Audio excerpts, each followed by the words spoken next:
Hey, hi guys, here we are for today's Daily Gem, and we're here with Dante, and in fact we're in his old stomping grounds, the Ella Beach, and we'll show you some of the surroundings about where Dante stayed, but we're going to get to know Dante a bit more. He's going to explain. Dante, who are you, and what have you been doing this last little while? I'm also called Green Man. I have lots of pseudonyms in Souk. Um, Goat Man is one of them because I lived in the hills with a herd of goats before. Um, yeah, recently I've started the Souk Scoop because I felt that journalism needs more compassion and heart.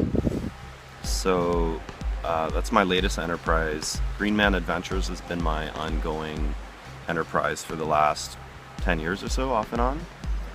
Um, this place that we're sitting in right now, I lived in for 10 years off and on. I had my kayak here and went on journeys and held events down here.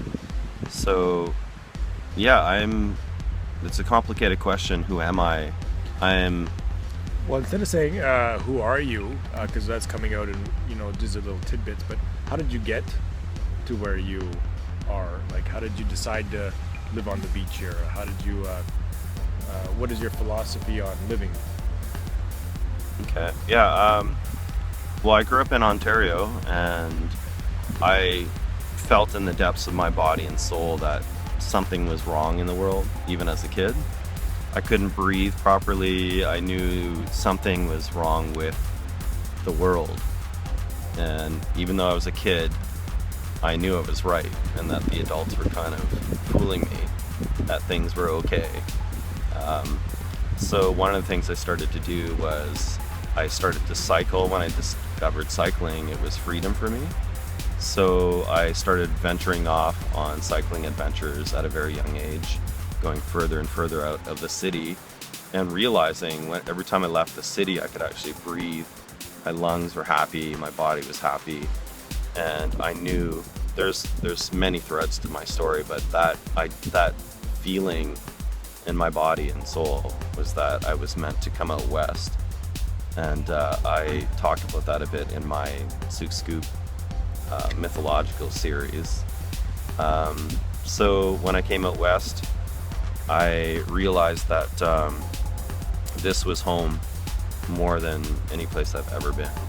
Souk, especially, really spoke to me, literally spoke to me. And yeah, since I've been here, I've made amazing connections and I've really gone deep into who I really am.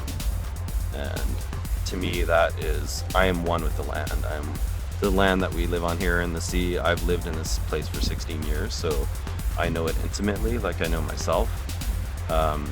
I've lived on the outskirts of society because I love people, I love society, I love culture, but I also felt like I needed to deeply heal my wounds of growing up in the world that we live in, which is a pretty sick world, I feel, in a lot of ways, and it's getting sicker, and I felt like I needed to heal myself in order to heal the world.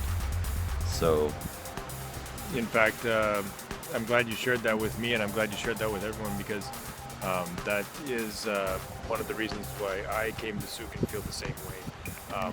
There's something not right, with what I saw on television and my family doing and people doing also, and I think Souk really helps to embrace and allows people to accept them to investigate that phenomenon. And in fact, it's I think everyone agrees that that is the case, and we're kind of a nice vortex of people that are coming together for that. yeah, it's a sanctuary of weirdos in the best possible sense of weirdos. Like the weirdo that didn't quite fit into mainstream, Yeah, all the people that never felt quite right somehow made it out here.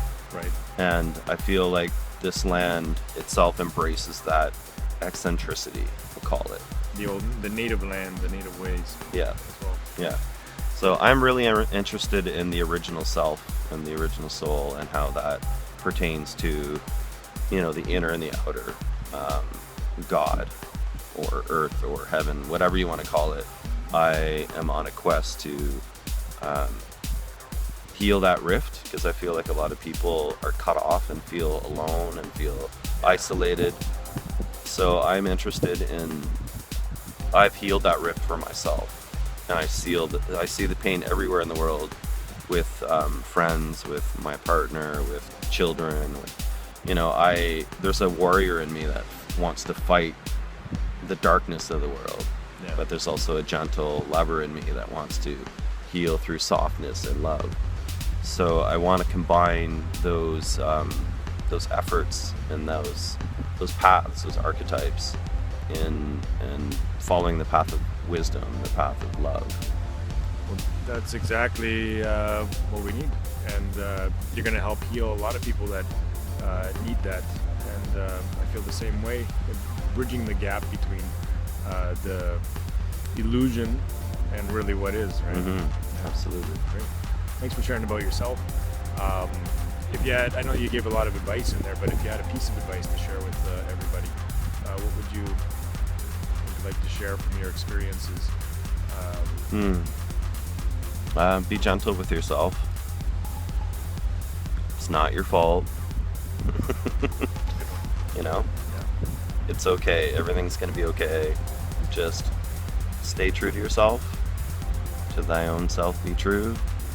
And open up your heart slowly as you need to, and embrace your brothers and sisters.